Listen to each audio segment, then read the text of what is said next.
নমস্কার। আজকের suspense story চ্যানেলে আপনাদের সকলকে স্বাগত। যারা আমাদের চ্যানেলটিকে এখনও সাবস্ক্রাইব করেননি তারা অবশ্যই সাবস্ক্রাইব করে আমাদের সঙ্গে থাকবেন।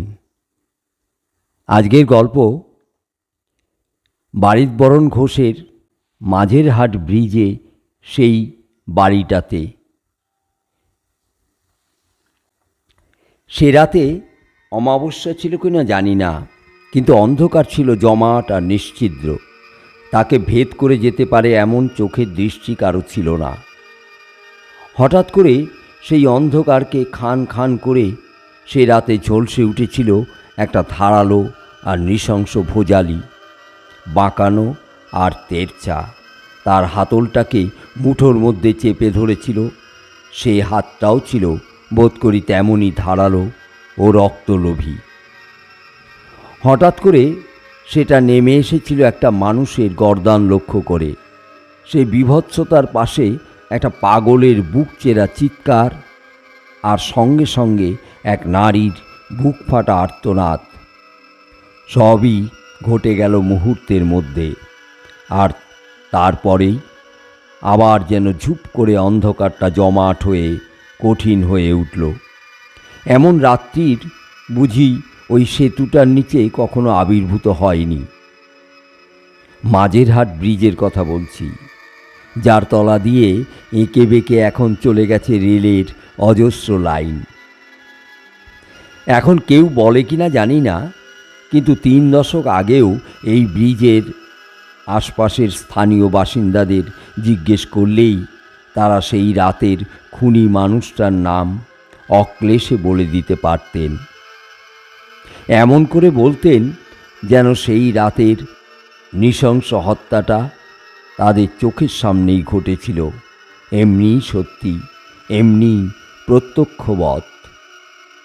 এবং তারা কোনো কুণ্ঠা না রেখেই খুনির নাম যে মনু পাল ছিল তা প্রশ্নকর্তাকে বলে দিতেন।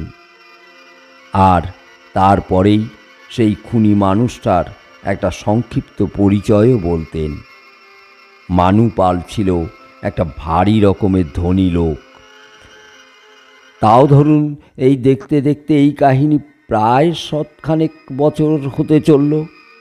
আর যার মুন্ডুটা গড়িয়ে গড়িয়ে এখানে ওখানে যে বাড়িটা ছিল তার চত্বরে পড়ে গেছিল, সেটা ছিল মানু পালের স্ত্রীর সুদর্শন এক নাগর, নাম বিনোদানন্দ। ওই বউটার জন্যই তো রক্তের ওই ফোয়ারা বয়েছিল সেই রাতের ঘন তমিশ্রায়। মানু পালকে আপনাদের চেনার কথা নয়। কলকাতার হাজার বিলাসী বাবুদের তিনি একজন ছিলেন। দেদার পয়সা, উচ্ছল যৌবন, অপরিমিত ভোগাকাঙ্ক্ষা। ঘরে 4-4টে বউ থাকতেও ঘরে রাত কাটানোর অভ্যেস তার কখনোই গড়ে ওঠেনি। রাত কাটত তার কোনো বাইজির মদালস বুকের মাঝখানে, সুরার অপরিমিত সৌজন্যে, নূপুর নিক্কণে। তার 4 স্ত্রীর মধ্যে যিনি ছোট সবার চেয়ে, সেই ছোট বউয়ের নাম ছিল কুসুম কুমারী। একদিন কাশী থেকে মানু পালের বাড়িতে উঠেছিলেন সেখানে বিখ্যাত সিল্কের ব্যাপারী সুদর্শন বিনোদানন্দ। এসেই তিনি মানু পালকে এমন বশীভূত করে ফেললেন যে মানু পাল তাকে বললেন, বিনোদ, তুমি কেন অন্য জায়গায় থাকবে আমার বাড়ি থাকতে? বিনোদানন্দ তো এই আনন্দটাই চাইছিলেন। ততদিনে যে কুসুম ফুল ফুটতে আরম্ভ করেছে তার মনে। মানু পাল তার থাকার যাবতীয় বিলাসবহুল ব্যবস্থা করে দিয়েছেন। অন্দরমহলে তার অবাধ বিচরণ, যাকে বলে গেড়ে বসা, সেইটাই করে বসেছেন বিনোদ। কুসুম সদ্য যৌবনবতী, কিন্তু মানু পাল তার শরীরী চাহিদার দিকে ফিরেও তাকায় না। সুদর্শন বিনোদানন্দ এই শূন্য স্থানটি পূরণ করে বসলেন। মানু পাল জানতেও পারলেন না এই বিবাহ বহির্ভূত মনোরম সম্পর্কটির কথা। প্রতি রজনীতে তাদের নিশা আভিসার ঘটে। কুসুম কুমারী সকলের চোখ এড়িয়ে নিঃশব্দে বিনোদের কক্ষে প্রবেশ করেন। এইভাবেই চলছিল। কিন্তু চিরবসন্ত কোনো কালেই থাকে না। একদিন রাতে মেঘ কালো করে এলো।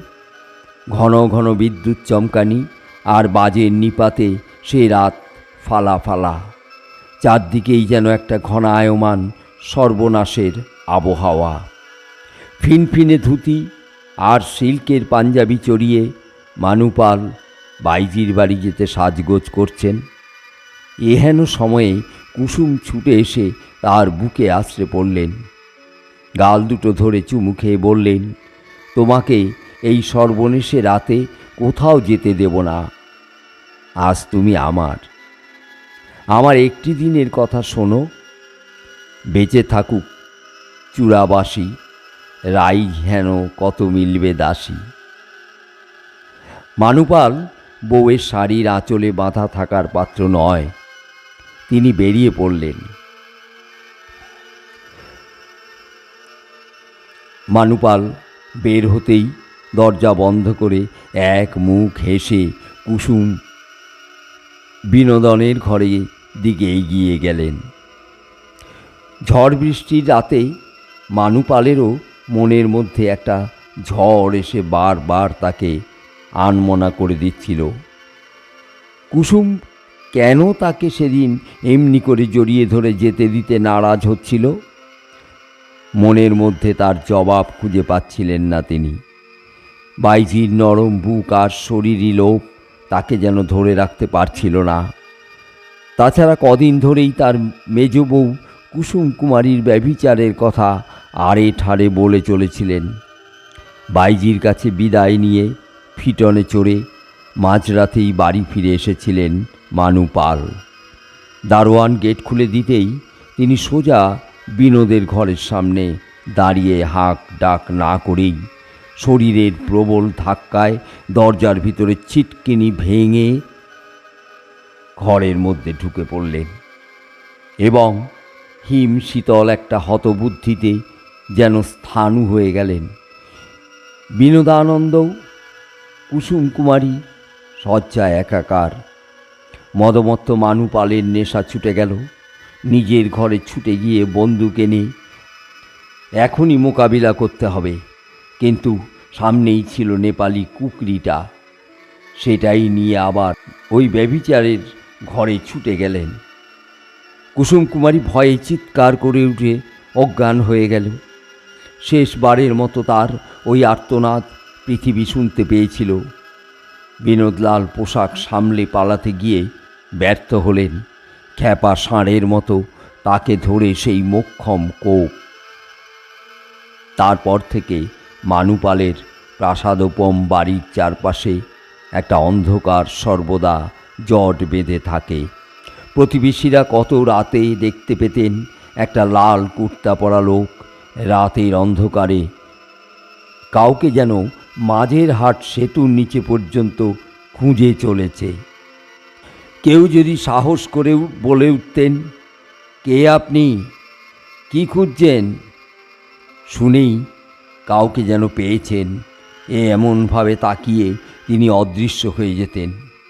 আবার পরের রাতে এবং আরও পরের রাতে ওই বাড়িতে কতবার দেখা গেছে লাল পাঞ্জাবি পরা একটা লোককে কি যেন খুঁজে বেড়াচ্ছে। এখনও কি ওই বাড়ির চৌহদ্দিতে সেই খোঁজাটা চলছে? এখানেই গল্পটা শেষ। গল্পটা কেমন লাগলো অবশ্যই আমাদের কমেন্টে জানাবেন। আমাদের গল্পগুলো বা ভিডিওটা যদি ভালো লেগে থাকে তাহলে আমাদের চ্যানেলটিকে লাইক ও বেশি বেশি করে শেয়ার করে দিতে ভুলবেন না। ধন্যবাদ।